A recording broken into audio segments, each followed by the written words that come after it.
Buenos días. Siguiendo con el ciclo de charlas de la Universidad Señor de Cipam a través de su Escuela de Derecho, el día de hoy vamos a tratar un tema que es muy vulnerable ante la sociedad.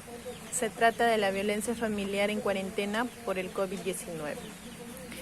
Bueno, la violencia familiar y contra la mujer es un tema que para la sociedad ya se ha vuelto muy sonado hoy en día. Ya no es nuevo, ¿no? A diario, a través de los medios de comunicación, pues se muestran, ¿no?, muchas denuncias, muertes, estadísticas de esta violencia que padecen las mujeres en el Perú, ¿no? Y no solamente las mujeres, también niños, niñas que son indefensos ante estos agresores que día a día va en aumento. Y hoy por hoy, con la pandemia del COVID-19 y con este aislamiento obligatorio que se nos ha designado, ha aumentado mucho más las denuncias de violencia contra la mujer, contra las niñas, ¿no? Y a partir de este estado de emergencia que se ha aislado, ¿no?, totalmente a la población, pues se viene escuchando con más fuerza la existencia de violencia que hoy padecen estas mujeres y niños dentro de sus hogares. Y es inevitable, ¿no?, que los agresores, sobre todo hoy más que nunca, pues se aprovechen de esta situación para maltratar y golpear a sus víctimas. Y no solo eso, sino también pues violentarlas sexualmente. Una triste realidad que hoy vive nuestro país, ¿no? Bueno, luego de este pequeño contexto, tenemos que el Ministerio de la Mujer y Poblaciones Vulnerables tiene un firme propósito para apoyar desde su dependencia a todas aquellas mujeres que se han visto vulneradas en estos tiempos de pandemia, ¿no? Ya que con este aislamiento social, pues lo que se ha logrado es que el agresor pues tome ventaja de esta situación para atacar sin piedad a sus víctimas. Y es increíble, ¿no?, como a pesar de las denuncias que se presentan a diario en las comisarías, así como también se está permitiendo poner en libertad a estos individuos, y los fiscales, ¿no?, de familia son los promotores de estas acciones. Es por eso que parece contradictorio lo que el gobierno central manifiesta a través de sus ministerios, ¿no?, ya que por un lado mantienen esa posición de apoyo y orientación para las mujeres que son violentadas, pero sin embargo vemos que la prensa transmite reportajes en los cuales las mujeres salen a denunciar, ¿no?, que en plena cuarentena están siendo víctimas de violencia, y aún así al Estado parece no importarle, ¿no? Y hay que estar conscientes, ¿no?, de esta realidad que se da en la mayoría de hogares, tanto a nivel nacional como local, regional. En todo el Perú se da esta realidad, ¿no?, de la violencia contra la mujer. Parece un problema de nunca acabar, y a veces nos preguntamos, ¿qué hacer ante esta situación? ¿Es tan difícil luchar en contra de la violencia contra la mujer? ¿No? Nos preguntamos, ¿cómo podemos hacer para ayudar a esas mujeres que son violentadas, ¿no? El incremento de esta violencia en estos tiempos de cuarentena ha sido muy determinante, ¿no? Porque los efectos de la COVID-19 han hecho aún más evidente, pues, ¿no?, las desigualdades en el mundo, ¿no? Hablamos fuera, no solamente aquí en Perú, sino a nivel mundial, ¿no?, sobre todo las de género, ¿no? Para muchas mujeres y niñas, la violencia doméstica, pues, es una amenaza que se agrava en estos tiempos de aislamiento. Nos dicen que el 60% de feminicidios en el Perú ocurren en el hogar, de acuerdo con el Observatorio de Criminalidad del Ministerio Público, ¿no? Con esos datos, imagínense, ¿no?, cómo va en aumento esta violencia. En emergencias también como esta, según la ONU de las mujeres y el PNUD, los riesgos de violencia contra las mujeres y las niñas aumentan en este espacio privado, ¿no? El Estado peruano está liderando importantes esfuerzos para frenar esta violencia doméstica durante esta crisis, pero sin embargo, a 23 días de que se decretase el estado de emergencia, nos dice que atendió más de 8,000 llamadas a través de la línea 100, unas 360 llamadas cada día. Además, trasladó a 36 personas a hogares de refugio temporal y atendió a 43 mujeres víctimas de violencia sexual. 27 de ellas, más de la mitad, eran niñas. Sin embargo, la acción de los gobiernos locales también resulta indispensable y por mucho necesaria, ¿no? Ese apoyo que las mujeres necesitan debe ser sentido para ellas, ¿no? En este contexto también se evidencia que la violencia en estos tiempos ha ido en aumento, como ya lo decía en un inicio, ¿no? Y más aún que, como se menciona, en su mayoría, pues son niñas las que se han visto afectadas. Y es indignante escuchar en las noticias y diversos medios de comunicación que existe tanto degenerado en libertad. Y aún así, pues no se toman las medidas correspondientes para que a estos sujetos se les coloque en prisión. Y de esa manera se trate de repente, ¿no?, de minimizar los niveles de violencia que se vienen dando. Porque erradicarla por completo es imposible, pero al menos lo que se quiere buscar es que se minimice, se reduzca ese nivel de violencia. También tenemos que en una investigación lanzada por la OMS, la Organización Mundial de la Salud, se detalla pues los preocupantes efectos de la violencia en la salud física, sexual, reproductiva y mental de las mujeres. Todo esto les afecta. Las mujeres que sufren abusos físicos o sexuales tienen el doble de probabilidades de abortar y esa experiencia casi duplica la probabilidad de caer en la depresión. Son tantos factores, ¿no?, que perjudican su nivel psicológico, su aspecto social de las mujeres, ¿no? Y en estos escenarios es preocupante que la violencia se genere más, ¿no?, y que afecte no solo física, sino también psicológicamente pues a las mujeres. Es una realidad que por lo visto, a pesar de los esfuerzos que se hacen con el fin de erradicarla, pues no se ven resultados positivos, ¿no?, sino todo lo contrario. Se ve un incremento día a día, ¿no? Y en vez de representar esa tranquilidad para las mujeres, pues termina siendo para ellas como una película de terror, porque tienen al enemigo en casa, ¿no? Vivir con el enemigo en casa, saber que a diario vas a recibir violencia, a diario te va a golpear, ¿no? Es algo muy traumático para las mujeres de hoy en día. Asimismo, también nos encontramos frente a una situación real de violencia que está ocurriendo dentro de este periodo, ¿no?, de emergencia nacional y que requiere pues un abordaje específico dada su gravedad y forma de manifestarse, teniendo que adquiere fuerza dentro del periodo de cuarentena de la población. En estos momentos convergen diferentes factores como la incertidumbre por la salud pública, la ausencia de trabajo, aunado a las necesidades económicas, la presencia de los hijos en el hogar, lo que genera pues una tensión en las personas, ¿no? Estos factores se agravan si le sumamos la limitación del derecho a la libertad de tránsito y la inmovilización obligatoria dentro de los días dispuestos por el gobierno, lo que se presta para que el agresor pues ejerza mayor control sobre la víctima. Asimismo, ya se encuentran aisladas de otras personas, ¿no? Las mujeres, ¿no?, que viven con sus agresores se encuentran aisladas de sus familiares, solamente viven con ese agresor, ¿no? Y entonces ellas, por buscar esa ruta de escape, se ven amenazadas por sus violentadores, ¿no? No saben cómo pedir ayuda, considerando, ¿no?, que en estos casos se puede incluso encontrarse incomunicada para acceder a los canales de atención dispuestos por el ministerio. Muchas veces se da estos casos y creo yo que a diario aumenta esta violencia porque no encuentran esa seguridad, ese respaldo. Y en este punto vamos a tratar sobre el respaldo legal y jurídico ante la violencia contra la mujer, ¿no? Cabe mencionar que existen diversos canales de atención, por si no lo sabían, ¿no?, que tienen la facultad pues de brindarles asesoría, resguardo y auxilio ante estos ataques de violencia. Estos son la comisaría, el juzgado de familia, la fiscalía y los centros de emergencia mujer, actores que cumplen un rol principal y de conexión directa con la víctima y su agresor. Es por eso la importancia, ¿no?, de darlos a conocer para que las mujeres violentadas puedan recurrir a denunciar cuando sufran actos de violencia y de esa manera pues brindarles ese apoyo y ayuda necesaria.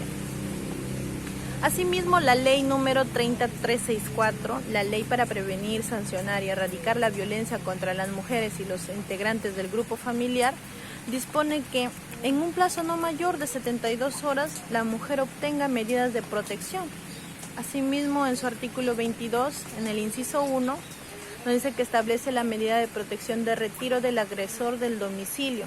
Dicha medida es aplicable cuando los casos se presenten en niveles de riesgo medio o alto. En el inciso 2 nos dice el impedimento de acercamiento o proximidad a la víctima en cualquier forma, a la distancia que la autoridad judicial determine.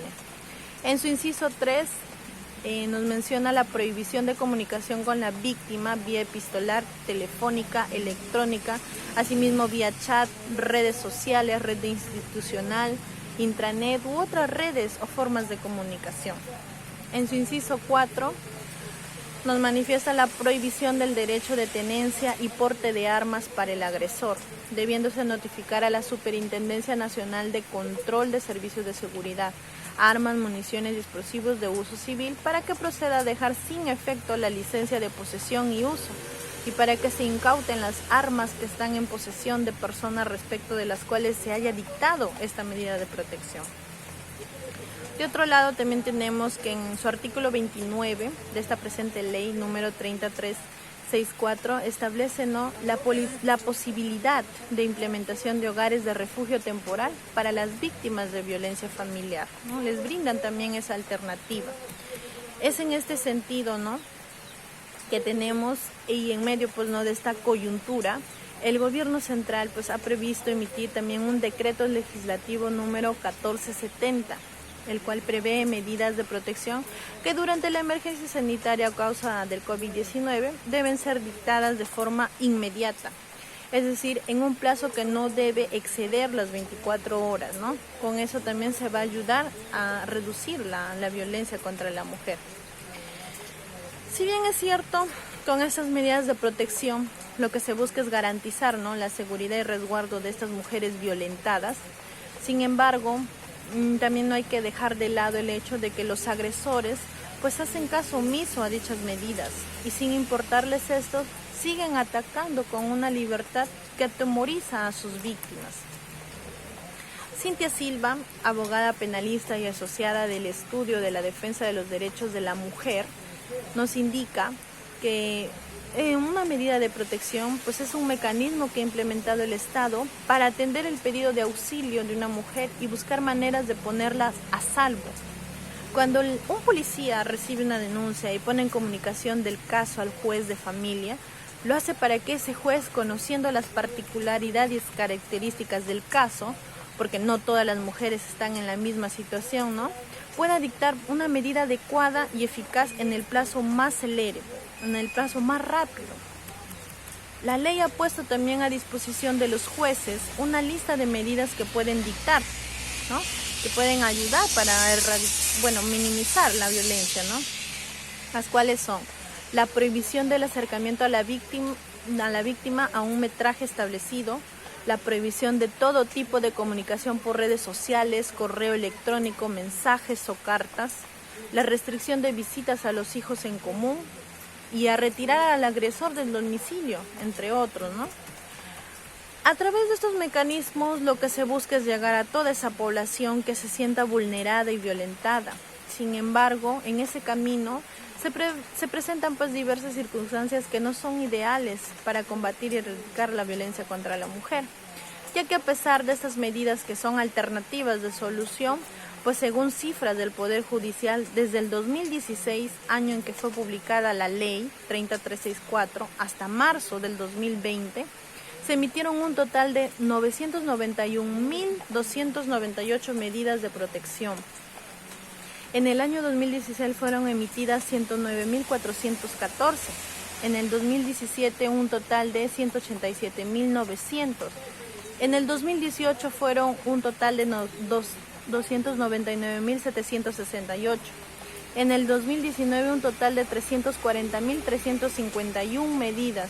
Y en los 3 primeros meses de este año 2020 ya van 53.865. con lo cual pues se deduce que las denuncias se quedan en meros trámites, en papeles. Por otro lado, también se ve que los juzgados de familia, a pesar de que dictan estas medidas de protección, pues no logran que los agresores mantengan sus distancias a sus víctimas. Y esto mayormente se da por tres problemas, ¿no? Por lo que son notificaciones que no les llegan, instrumento de la evaluación del riesgo de la víctima y por ausencia de un sistema de monitoreo de medidas de protección por parte de la Policía Nacional. En cuanto a lo que son las notificaciones, ¿no? Tenemos, ¿no?, que la deficiencia en la notificación de las medidas de protección es responsabilidad pues de los juzgados de familia. Puede parecer un tema menor, pero su importancia es crucial debido a que, de no ser notificado el agresor, este no está en la obligación de cumplir dichas medidas. Según la nueva ley, tiene que ser la Policía Nacional y el juzgado quien notifique. Y esto ha sido un problema bastante grande, porque a veces no tienen recursos para notificar. No hay un courier o la Policía Nacional no se da abasto, ¿no?, para que pueda notificar a estos agresores. Las últimas modificaciones de la ley se han permitido que las notificaciones sean telefónicas y a veces no se tiene ni el número del agresor. Las medidas de protección corren desde la notificación al agresor y este se corre de ser notificado. Es por eso que encuentran ahí como una salida, ¿no?, para que sigan violentando. En cuanto al instrumento de la evaluación de riesgo de la víctima, tenemos que el juez dicta una medida de protección evaluando esa ficha de valoración del riesgo, que es medido como leve, moderado o severo. Me refiero a la violencia que ejercen contra la mujer. En el estudio se indica que existe temor en los operadores de justicia de que se produzcan feminicidios o tentativas contra mujeres que han denunciado a su agresor, por lo que frente a la posibilidad que les eche la culpa, evalúan todos los pedidos como severos. Este instrumento necesita ser mejorado, ya que por miedo a que les echen la culpa, pues no, califican en su mayoría como riesgo severo. Cuando tienes a que la mayoría de denuncias que se tienen riesgo severo y tienen esa prioridad, entonces ninguna denuncia la tiene, ¿no? Si todo es prioritario, a veces nada lo es. Es un tema complicado porque a veces pasa que tienes casuísticas donde la violencia no ha sido muy fuerte, no ha puesto en peligro la vida de la denunciante, pero después de la denuncia la violencia tiende a escalar muy rápido. Entonces parece que este instrumento de evaluación de riesgo de la víctima no solamente es que tú lo midas, ¿no?, que tú digas va a ser leve, medio o severo, sino que ayude para que estas medidas de protección lleguen a estas mujeres violentadas.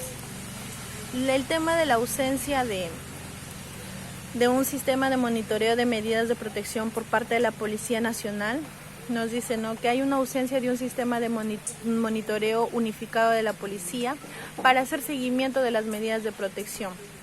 A eso también tienen que añadir que las comisarías de Lima Metropolitana y Callao, así como a nivel nacional, son muy desiguales. Unas pueden tener sistemas de geolocalización para organizar pues su patrullaje en zonas donde están las mujeres a las que deben resguardar, mientras que otras solo disponen de un mapa impreso. Tiene que haber un sistema a la que todas las comisarías pues puedan tener acceso para poder ver qué medidas están activas y cuáles están inactivas para sacarlas del sistema y que no sean pues una carga más, ¿no? Por lo tanto, este decreto legislativo número 1470 está adecuado al presente estado de emergencia por la crisis sanitaria que el país viene atravesando. Y en este escenario la violencia contra la mujer pues va en aumento debido al aislamiento social.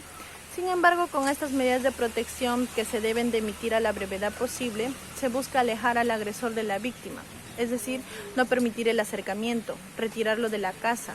Sin embargo, si aún con esta medida no se logra dicho objetivo, se puede optar por brindarle un refugio también a las mujeres violentadas y a sus hijos en los albergues implementados por el Estado para atender estos casos en cuarentena.